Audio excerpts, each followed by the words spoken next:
This is California Edition. I'm Brad Pomerance. We are joined by Ara Najarian. He is a council member in Glendale.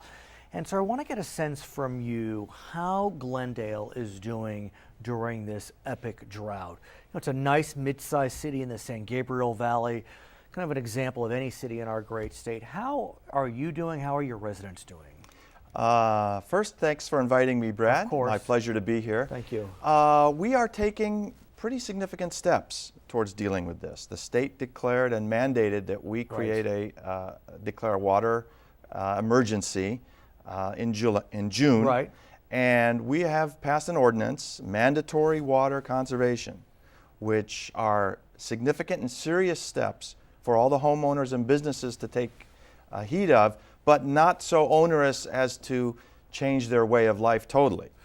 But should we change our life totally? I mean, I'm wondering if we've gotten to a point where we really need to take this seriously. We absolutely should, Brad. More than half of the water that's used by a typical household is used to water that nice green lawn that we all have and love and maybe remember from our youths. And maybe we shouldn't have nice green lawns. I mean, look, this is a desert. You know, we can deny it or we can admit it. We live in a desert. It's not Palm Desert, but it's a desert. It is absolutely. And so what is Glendale doing? I know the answer, like many other cities, to try to cajole folks to reconsider green grass. Well, we have given them a lot of options for drought-resistant plants, and we've encouraged and changed our codes to permit that sort of usage so people get away from the idea of having a nice lawn. Now, one step that we haven't taken that I have advocated is to permit the synthetic turf to be in the front lawn. We do not permit that in Glendale. Really? Why? Really.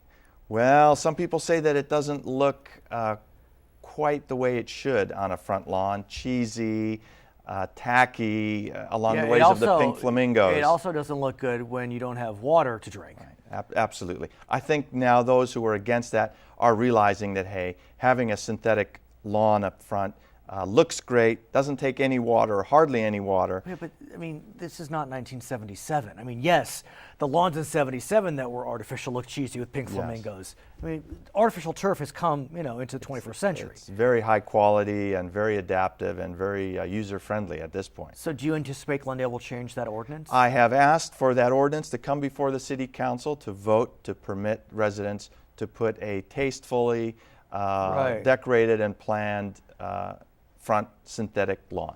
Do you allow California natives in the front? Yes, we do. And are there incentives for that? Yes, we do have incentives.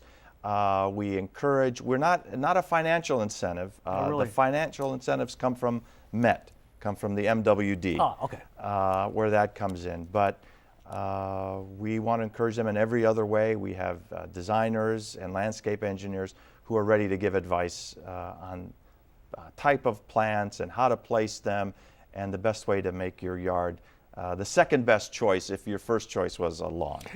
As I understand, I've spoken with many members of various city councils, and it doesn't seem as if any city councils that I can think of have mandated the imposition of fines yet. Why is that? Why aren't we seeing fine imposition for wasteful water use? Well, you're not unique. No, we're not unique. I think we are a little concerned that there will be a little blowback, a little retaliation against the governing body that does impose that. Okay. How dare you tell me I can't water on Monday, Wednesdays, and Fridays, and I want to water 15 minutes a cycle instead of 10 minutes. But imagine the blowback when they turn on their faucet and there's no water. Right.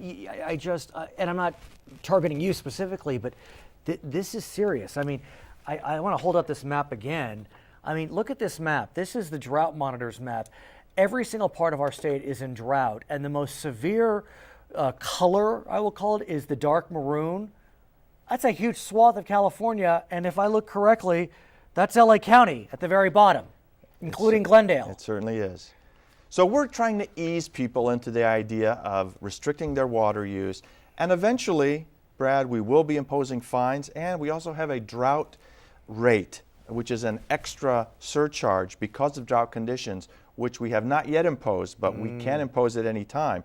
So we hit them in the pocketbook directly. You use too much water, you're going to be paying for it. aside from a fine for improper watering and wasteful watering. I want to talk about groundwater, if I may. Groundwater, aside from the fact that California does not regulate groundwater as we speak today, that's a whole other conversation we can get to maybe. I want to get a sense from you how Glendale utilizes, or not, groundwater, which is literally water that is stored in these huge aquifers. Absolutely. 30% of the water that we use as a municipality comes from our wells. The groundwater wells. Actual groundwater wells beneath the surface of our city.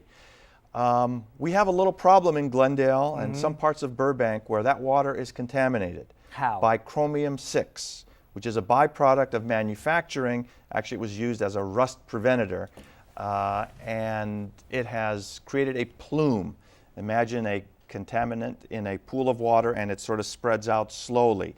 That plume is eventually making its way towards the ocean, but until it gets to the ocean in 100 or 200 years, it's got to pass through our groundwater. So as a result, we've taken great strides in methods to treat that chromium-6 and remove it from the water table. How? Talk to us, non-scientists. Very scientific methods, but essentially chromium-6 is a hexavalent atom. You've lost me, but no, keep going. It's an atom that can be removed through certain methods, filtering and through ion exchange. Okay. And Glendale is leading the way on that. In the entire country, we are the incubator, if you will, for the removal methods. And we're getting funds from all over, and we're really leading the charge. We'd like to remove all of it. We haven't gotten to that point yet, but we're taking great strides in removing it. Is it working? It is working. It is certainly removing great amounts of the chromium-6. So is that part of the basin, is the water potable yet? It is not potable directly. Okay. It is blended with cleaner water to bring the threshold to an acceptable level. But the pure output from that isn't quite ready for drinking. We just treat it and return it. When do we think it will be? Well, we're making great strides. I'm hoping in the next year or two we can get it to a point where that water itself would not have to be blended and can be fit for consumption. Well, there may be another source of money for you, and that would be the water bond. Yes. That is going to be on the ballot in November. $7.545 billion, $900 million of that for groundwater sustainability, including the prevention and reduction of groundwater contaminants. That's exactly where we're at, and we're hoping that we can continue with our efforts with the help of some funding to clean up that issue. Do you anticipate that the voters of California will look kindly on the water bond of 2014? I would say the timing is excellent, Brad. Hold up that chart again, and I think everyone in everyone in that dark colored area is going to realize that water is a precious commodity, and we have to take our infrastructure serious and our delivery methods serious and our cleanup seriously, and I think it will pass. What about the question of groundwater regulation? Because that is also an issue that is percolating, in Sacramento. We are, I think, the only state either west of the Mississippi or in the nation that does not have groundwater regulation. Well, I think it's critical. From the quality to the quantity to the removal methods, we have to be at the forefront. We have to catch up with many other states that are well ahead of us. It's kind of unusual that we're not. Right. Do you anticipate that we will finally see, and I'm not an advocate, I'm just, because it's been an issue for many years, but we will see legislation passed and signed that will create some groundwater regulation scheme?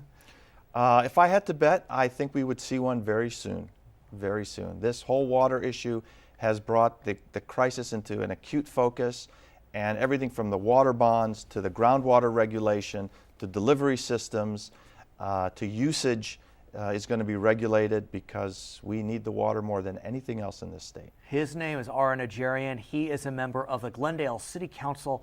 My name is Brad Pomerance. I want to thank you for watching California Edition.